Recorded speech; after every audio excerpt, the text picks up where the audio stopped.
skaisti mēs nonākam pie nākamās jomas, tā ir 4. no 5, un tas ir par tavām attiecībām. Tavas attiecības mēs ļoti dziļi neanalizēsim un nepreparēsim. Ja? Es tev pastāstīšu par to, kādai tev būtu jābūt no numeroloģijas viedokļa attiecībās, lai tavas attiecības būtu harmoniskas. Ja? Un tās attiecības harmoniskas nenozīmē tikai harmoniskas tev ar partneri, bet vispār ar cilvēkiem kā tādiem. Un lai cilvēki tevi arī uztvertu, viņi vienmēr uztvers, protams, caur savu prizmu, bet lai tas, ko tu mēģini nodot, ir tas, kā tu to esi gribējusi. Lai viņi uztver tevi tā, kā tu esi gribējusi.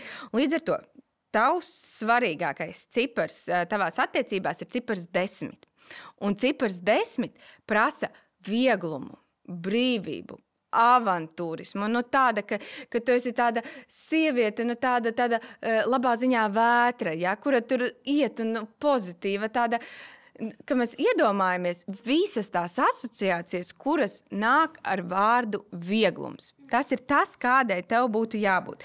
Tu nekādā gadījumā, to gan nevajag teikt nekādā gadījumā, bet tu nedrīksti kontrolēt savu partneri. Tev ir jāļaujas, tev ir jāmāk uzticēties savam partnerim, savam vīram.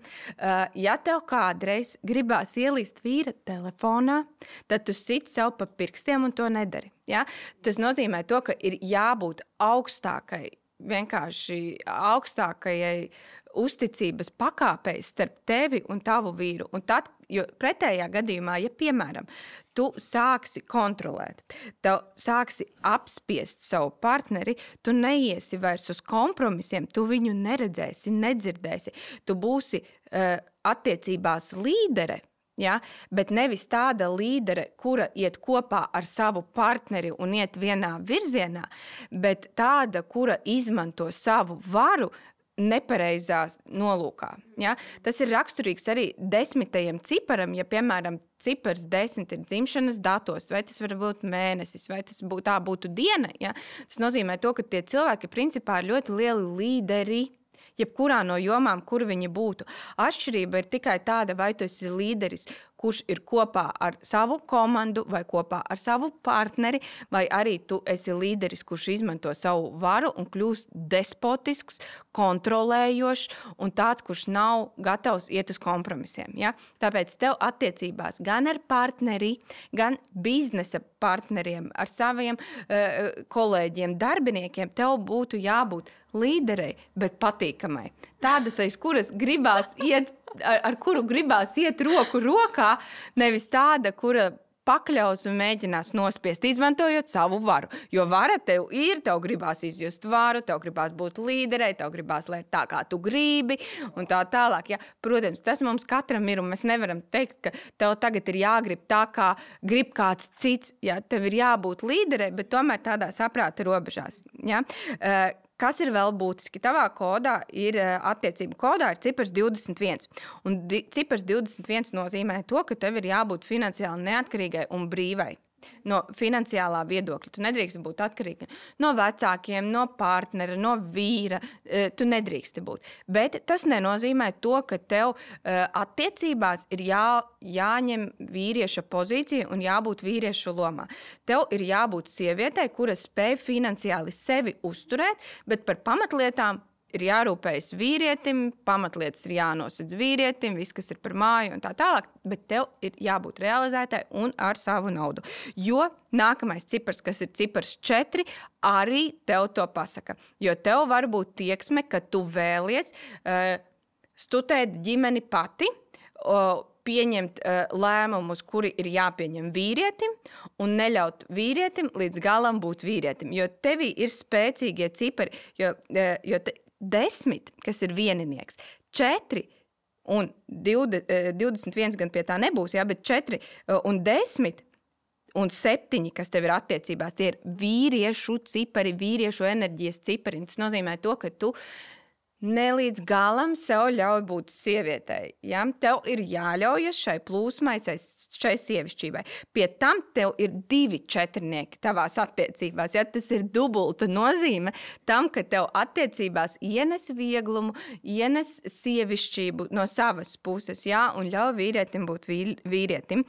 Un cipars 7 parāda to, ka tev vīrietim sākumā ir jāiekaro tava sirds caur draudzību un starp tādām augstām morāles normām.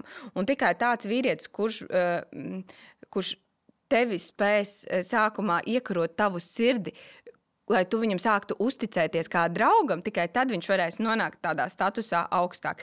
Un patiesībā tavi cipari norāda uz to, ka tev ir liela iespēja iepazīties ar vīrieti ārzemēs.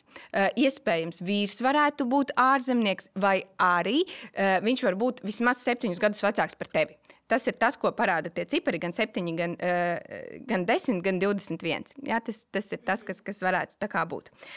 Pastāsti varbūt īsumā par savām attiecībām. Kāda tu esi attiecībās? Tu esi viegla vai tā īsti kontrolējošā? Nu jā, un te mēs nonākam pie noteikti arī tāda viena no manas dzīves lielākajiem uzdevumiem, ko es esmu pati vienmēr arī intuitīvi jutusi. Es pilnīgi noteikti neesmu meitenīga. Es pilnīgi noteikti neesmu sieviete, kura paļaujās. Es pilnīgi noteikti ļoti bieži kontrolēju, skatīties telefonos tādas lietas, tas man ir tabū. Iepriekšējās attiecībās pirms vīra gan bija, tad, kad es dzīvoju ļoti savos mīnusos, bija tādas epizodes.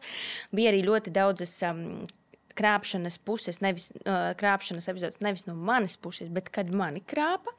Un īstenībā vienmēr bija viens un tas pats,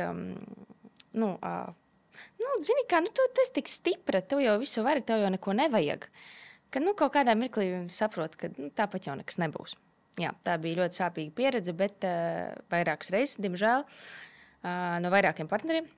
Bet tas man noteikti kaut ko ir atnesis, jo īstenībā pēc tā es sāku saprast, ka man ir jāvairo sevi šī sievišķība. Un forši, ka es atradu spēku arī uzticēties tālāk, un vīrs, starp citu, tik tiešām ir 7 gadus par mani vecāks. Jā. 6 ar vairāk nekā pusi, apmēram 7. Nav gan ārzemnieks, tepat latviešu vīrietis. Jā, ar augstām morāles vērtībām, ar augstiem standartiem, ļoti ģimenisks un tiešām tādas pamata vērtības brīnišķīgas, rūpīgas un viss. Bet es domāju, ka viņš varētu izpausties daudz vairāk, ja es viņam to noteikti atļautu, jo te noteikti tas, ko tu saki, te ir man jāstrādā un man ir darbiņš pašai priekš sevis, lai es arī atļautu vīrietim pēc iespējas vairāk būt vīrietim, jo tie mani vīrišķie cipari manī ir daudz.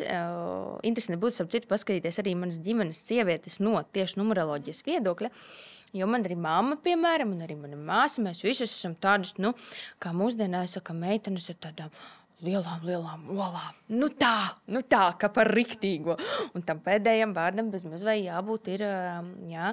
Bet, un es atceros, kad es ļoti gribēju precēties un ļoti meklēju to savu dzīves vīrieti.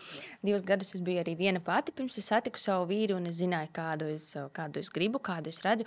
Man bija tā, kad es teicu, man ir vajadzīgs vīrietis, kurš pacietīs manu šitos izgājienus kaut kādu brīdi, bet tā, ka būs par traku, viņš varēs iest skolakolnā un pateikt, tagad stop. Un lai es to izjūtu, nevis kaut kādu vardarbību, pasakties, bet lai es ar to tādu cieņu. Un mans vīrs cieši ilgi. Paldies viņam par to, jā, bet viņš pilnīgi noteikti var kaut kādā mirklī pateikt, tagad stop. Es, protams, spīrājos un man nepatīk, jā. Bet viņš ir man īstenībā tāds ļoti liels indikators, kurš man parāda, kad es šauju pār strīpu, kad es ieju ļoti stipri tajās vīrišķajās enerģijās. Un par to viņam, protams, liels paldies. Jā, tā kā... Bet jāsaka to, ka mūsu partneri vienmēr mūs spoguļo. Un cilvēki apkārt arī tieši tāpat. Un ja tev ir sajūta, ka tavs partneris ir tāds vai šitāds, un viņam piedēvē kādas īpašības negatīvas, tas patiesībā viss ir tevī.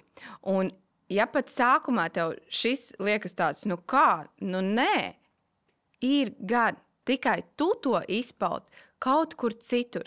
Ja tev liekas, ka tavs vīrs vai partneris ir lēnīgs, viņš lēni kaut ko dara, un tev tas kaitina, kāpēc tu tik lēns, vai tu nevari ātrāk? Tas nozīmē, ka tu patiesībā esi lēna kaut kur citur.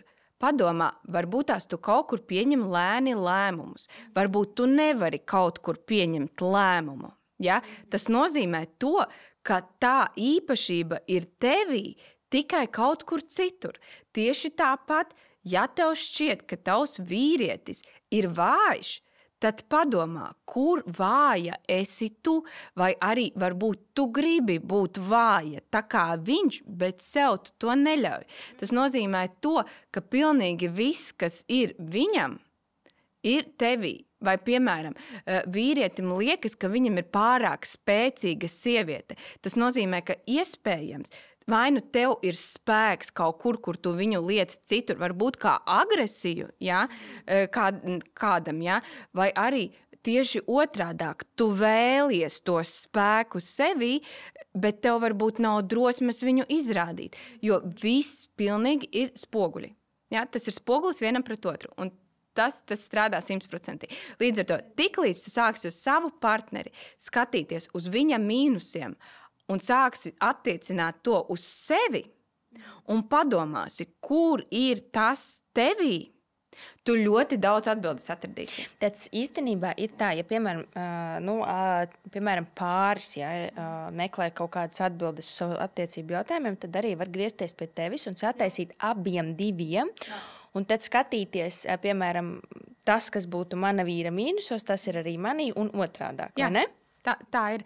Un to var arī pie manis caur sadarību skatīties. Bet pamatā tas viss ir mums redzams. Mēs to visu redzam. Ja? No numeroloģijas, protams, mēs to visu varam redzēt un redzēt to detalizēti. Tieši tāpat kā man ir klienti, kuriem es stādu biznesa numeroloģiju, ja? Sadarbību numeroloģiju, ja? Vai darījumu numeroloģiju, ja? kas ir par un ap to. Tā ir pilnīgi cita sadaļa. Ja? Bet tas ir tas, ka mums vienmēr uz mūsu partneri ir jāiemācās skatīties kā uz mācībām un iespēju palikt labākiem. Un arī es no savas pieredzes to varu teikt, ka numeroloģija mainīja arī manas attiecības. Un man ir fantastisks vīrs, kuru es cienu un mīlu arvien vairāk un vairāk, jo tad, kad es sāku pieņemt kaut kādus trūkumus, kuri man šķita kā trūkumi, patiesībā tie nebija par viņu, tie bija par mani. Un tad, kad es tos trūkumus pārvērtu pati par saviem plusiem, es ieraudzīju viņā nevis tos mīnusus, bet to, ko man tas deva. Un tad, kad tu uz to sāc skatīties savādāk, tur pat nav par vīru runa, jā, un tur nav par partneri runa. Tā ir vispār kā tu sāc skatīties uz lietām, uz cilvēkiem, cik tu kļūsti pieņemošāka. Kā es vispār cilvēkiem tagad skatos tā, ka visam ir vieta būt, katram viedoklim ir vieta būt, un ja tu tā domā vai tu tā jūties, tad tam tā ir jābūt. Bet to visu no jušanas viedokļa mēs visu to varam mainīt, jo numeroloģija tev parādīs, kur tu esi tagad, tu zināsi, kur tu gribi būt, kas būs tas, kas mainīsies tavā dzīvē, ja tajā ienāks numeroloģija. Tā kā tas ir ļoti skaisti. Brīnišķīgi.